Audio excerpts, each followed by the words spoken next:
dimanche, vous qui me suivez partout dans le monde, Afrique, Europe, Asie, Amérique. Je suis votre humble serviteur évangéliste Esaïe Inyangi. Je suis ici chaque dimanche sur la chaîne de référence Congo Scandinavie TV pour prêcher, parler de la bonne nouvelle. Surtout chaque dimanche sur la chaîne de référence Congo Scandinavie TV. N'oubliez pas de s'abonner massivement, de liker et de m'écrire même sur mon numéro qui est affiché dans la télévision, dans sur internet, surtout vous chaque dimanche. Alors, Dieu m'a mis à cœur, il m'a donné ce pouvoir de déclarer sur ta vie. Yo o makambo simba qui était dans l'année 2020, dans l'année 2021, avec le pouvoir que Dieu m'a donné, je vais déclarer sur ta vie et tu verras, tout va changer avec ta foi. La foi que tu as là, tu verras, moi je vais prier, moi je vais déclarer. Toi, ce que tu vas faire, exerce seulement ta foi et tu verras, Dieu va faire des grandes choses. Nous allons lire la parole de Dieu dans le livre de 1 Samuel chapitre 5. 1 Samuel chapitre 5 verset 1er, je lis au nom du Seigneur Jésus-Christ. 1 Samuel chapitre 5 verset 1er, je lis au nom du Seigneur Jésus-Christ. La Bible dit ceci: les Philistins prirent l'arche de Dieu et il la transporta d'Ebenezer à Asdon. Après s'être appareillé de l'arche de Dieu, les Philistins la firent entrer dans la maison de Dagon et la plaça à côté de Dagon. Le lendemain, les Astodiens qui s'étaient levés de bon matin trouva Dagon étendit la face contre terre devant l'arche de l'Éternel. Il prit Dagon et les remit à sa place. Alléluia. Dans le troisième verset, Babi ba Philistin bazu arche de l'Éternel. Bazu arche ba kena mon angam na bon. Bien aimé, laisse-moi je vais te dire ceci. Ba Philistin bazali peuple oyo. Pays oyo bandaki ko bundisa bana Israël trop pendant beaucoup d'années. Pendant beaucoup d'années, babondisi bana Israël pendant plusieurs années. Bien aimé, babi et comment qui na moment moko ba Philistin ba ko bundisa bana Israël et puis balongi bana Israël. Alléluia. Donc balongi bana Israël bazu arche. Bazu na arche na bango ba kena yango ti et pas na bango. Alléluia. Donc ba kena yango et pas na bango. Bien aimé, je vais d'abord t'expliquer l'arche c'est quoi. L'arche de l'Éternel. Et puis moi je vais t'expliquer, je vais te dire, tu sais que toi si tu peux commencer à faire, tu peux commencer à faire dans ta maison, même dans ta chambre, la chose que tu veux commencer à faire, pour représenter au la arche. Arche c'est quoi? Au coquille qu'on s'appelle kit, non, au tient on a quatre yanda pour nous, au bon dé, le zo bon de l'obsi seigneur en avant sur la carte kit, tu as un affaire comme la zo bon de là.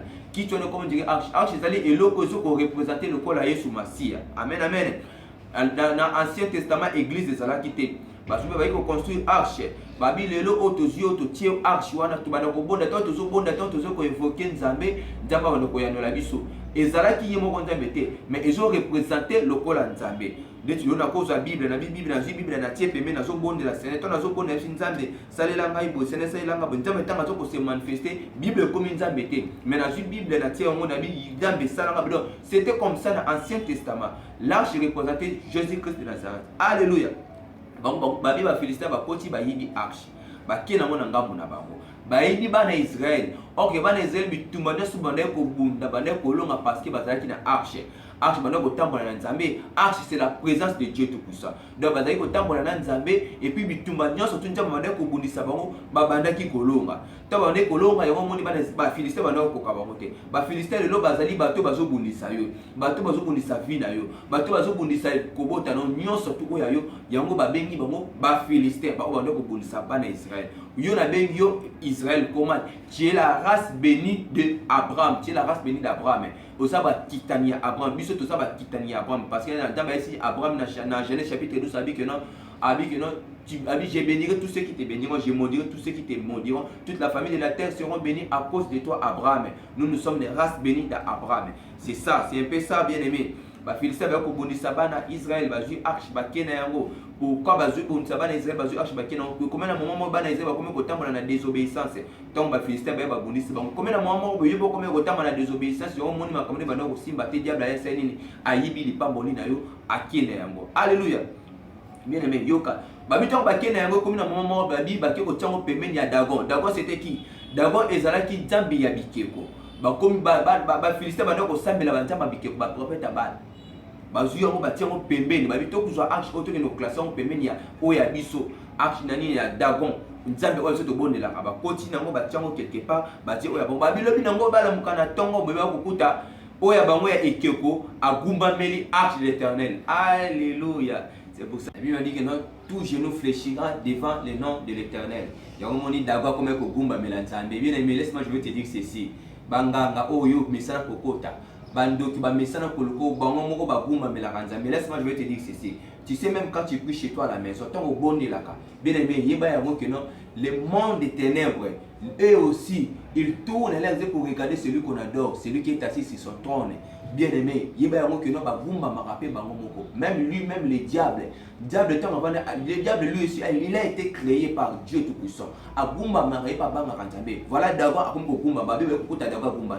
babi bavandi lisusu lobi na bayi babongisi dragon bazongisi dragon azongi normal ndenge batiaki babi lobi na bala mukaba lisusu bakoti dragon senini agumba mi lisusu na 1 Samuel chapitre 5 kitati na moi si wana vite temps na biso na rosateur otanga madame musika bona okita na se matin mais tu peux commencer à lire là où tu es dans ta maison, tu prends ta Bible dans le livre de 1 Samuel chapitre 5 lisez et puis kitati na se lobi na bakoti susu agumba mi daga agumba mi lisusu. Bien aimé, laisse-moi je vais te dire ceci. Les pambolino au bayiba kiwana. Bakenda ki ne yango. Bien aimé, les pambolino ezaya yo. Alléluia. Abi que non, David dit que non, dans le livre d'Apocalypse abini. Adi o ngana fongoli mutoko kanga azalite. Et puis o ngana kangi mutoko fongola azalite. Ta bénédiction, c'est ta bénédiction. C'est à toi. Quand Dieu t'a créé à réservoir qu'il n'y a surtout au yayo. C'est pour cela David dit ceci. Abib, quand j'étais encore une masse informe dans les seins de ma mère, tes yeux te voyaient. Et tout a été déjà écrit, même le jour qui m'a été destiné. Dans l'obédience, chaque fois. Donc tout a été déjà écrit, même le jour qui t'a été destiné. Toi qui me suis là-bas, dans la télévision, dans internet, partout, vous dans la et ça, il y a yo. Bagumba meli bango. Dagon a gumba meli. Arche de l'Éternel. L'arche de l'Éternel, c'est Dieu Tout-Puissant. C'est ta bénédiction. Azanama qui n'a pas musicate. Lisons encore, toujours le livre de 1 Samuel, chapitre 5. Voilà ce qui s'est passé encore. Tu peux lire là où tu es. Lisez toujours le livre de 1 Samuel, chapitre 5. Tanga yango. Soko komiti na mokanda ya 7. Okomona, il y a un moment, voilà ce qui s'est passé encore. Comme un moment moko boye, Philistin va comment qui frapper. Comme ko frapper na ba pota na ba plaie. Balamuki ba pota et pas ibani babi mais comment depuis tous les arches auto tient na kati ya boka na biso. Que non, notre pays, le peuple, nos peuples, bande qu'on a vu, c'est comme frapper dans la pota, comme la passe, comme déclarer. Or que c'était quoi? Ce n'était pas leur bénédiction.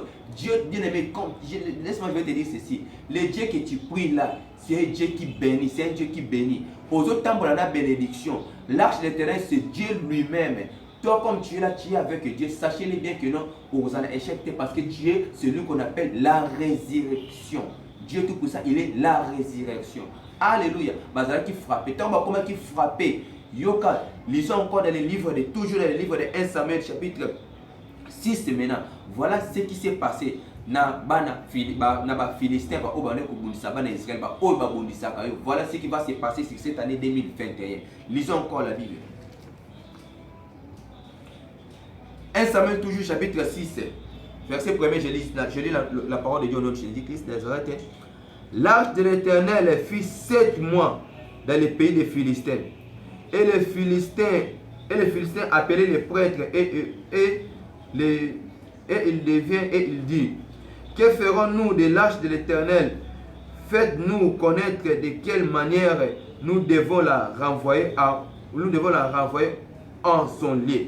Aïsi bamoni na dit ba Philistin ba bengi ba prêtre ba mikolo ba homme sage ya mboka na bango ba aïsi bango na bi skotoko sala ni na arche de l'Éternel oto tina kati oto yiyu ya moto bote ba na Israël to yi na ngwe pa na biso toko sala moni skotana ndenge okomi ko frapper biso confusion ekota na ngam na bango yango na sengi na bien aimé yo kangama kaka na Nzambe bayiba ki bénédiction mais aujourd'hui bengi esi biso kena azali Nzambe ya ngolo asala ka ngolo na ba o ya lingi lipamboli ya yo eretikala ya yo bénédiction ze ya yo eretikala ya yo na déclarer yango lisusu kena o nyoso bayiba ki na vie na yo na 2021 on a zo déclarer yango na kombo na Yesu Masia santé nous zo récupérer yango na kombo na Yesu Masia parce que eza ya bangote ezali o ya yo.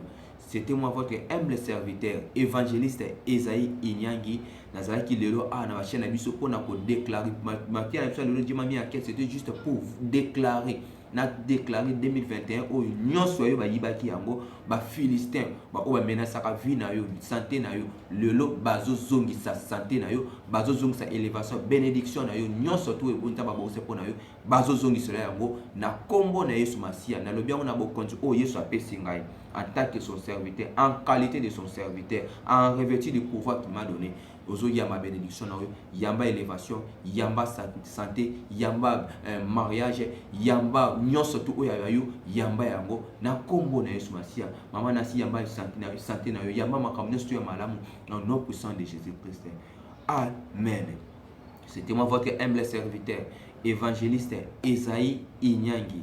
Nzambe la lola apambola biso, apambola yo caméraman frère Christian Neo, apambola batu bazo soutenir ngai mon grand frère propre Jérémy Inyangi, apambola molonga ni na maman Lisette Lokani, pambola lisusu bandeko tu bazo la ngai pambola na pamboli maman Chantal na pamboli batu tu bazo la nanga papa papa Guy Joman molonga ni maman Nasiba Sele apambola bino sur maman Blandine à partir en France nzambe lola apambola batutu bazo soutenir ngai Bobo Marcel batutu bazo soutenir même na ba conseil nzamba apambola bino pourquoi pas mon papa spirituel pasteur Kennedy Mukendi l'évangéliste papa Célestin qui mon Dieu vous bénisse tokutani sous dimanche prochain sur la chaîne de référence Congo Scandinavie TV que mon Dieu vous bénisse bye bye.